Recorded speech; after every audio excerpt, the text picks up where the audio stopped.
प्यारे बच्चों, कैसे हैं आप। आज हम क्लास 11 का पाठ्यक्रम और उनका अंक विभाजन की वीडियो लेके आए हैं। तो हमारा जो पाठ्यक्रम है कक्षा 11 भौतिकी का, वो 10 इकाइयों में डिवाइडेड है।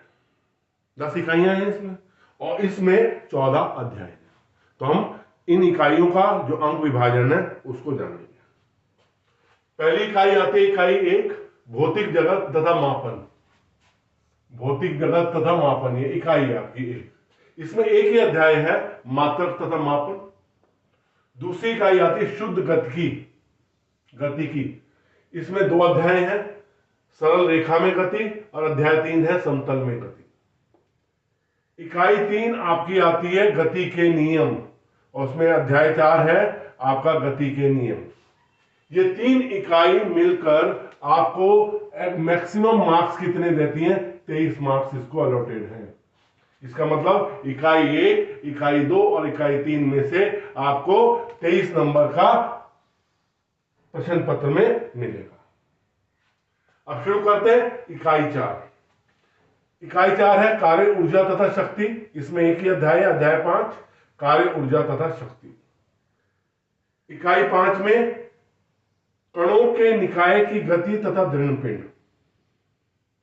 कणों के निकाय की गति तथा दृढ़पिंड, इसमें एक ही अध्याय है, कणों के निकाय तथा घूर्णी गति।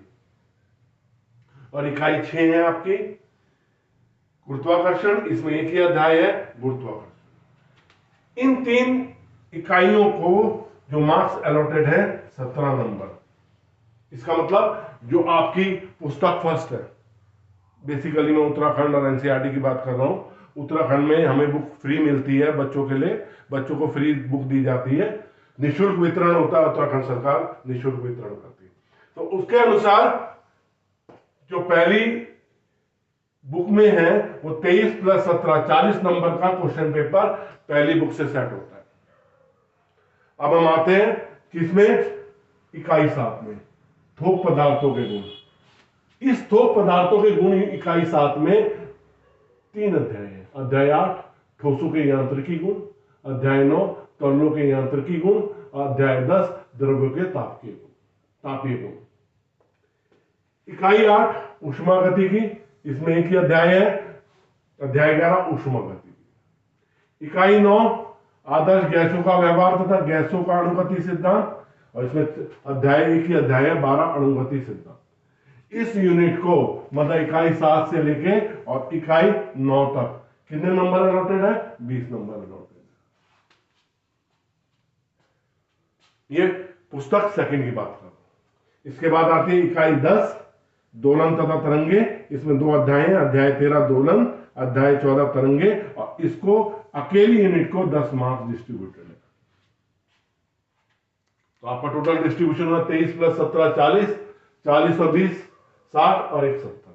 मैं अधिकतम अंक कितने आने? 70। तो आपको जो वार्षिक परीक्षा के लिए जो सबसे बढ़िया यूनिट रहेगी दोलन तथा तरंगे रहेगी, 10 नंबर देगी। ये पुस्तक सेकंड में। फिर एक बार आपकी कितना सिलेबस कितने में इकाइयों में डिवाइडेड है? 10 इकाइयों में, जिसमें 14 अध्याय है। पहली बुक में इकाई 1 से इकाई 3 तक 23 मार्क्स अलॉटेड है। इकाई 4 से इकाई 6 तक आपको कितने मार्क्स अलॉटेड है? 17 मार्क्स अलॉटेड है। ये पुस्तक 1 की बात है। और पुस्तक 2 में आपकी इकाई 7 से इकाई 9 तक 20 मार्क्स अलॉटेड है, और इकाई 10 में आपके 10 मार्क्स अलॉटेड है। देखिए ये अधिकतम अंक आपको मिल रहे हैं। उसमें और करके क्वेश्चन भी आते हैं कुछ, तो मार्क्स तो बढ़ जाते हैं, उसमें कोई नहीं और करके जो क्वेश्चन आएगा, लेकिन मार्क्स अलॉटेड ये रहेंगे। बच्चों आगे मैं आपको नेक्स्ट वीडियो में चैप्टर वाइज जो सिलेबस है उसका स्कोप ऑफ सिलेबस आपको क्या करना है आपको उपलब्ध करवाऊंगा। बहुत बहुत धन्यवाद।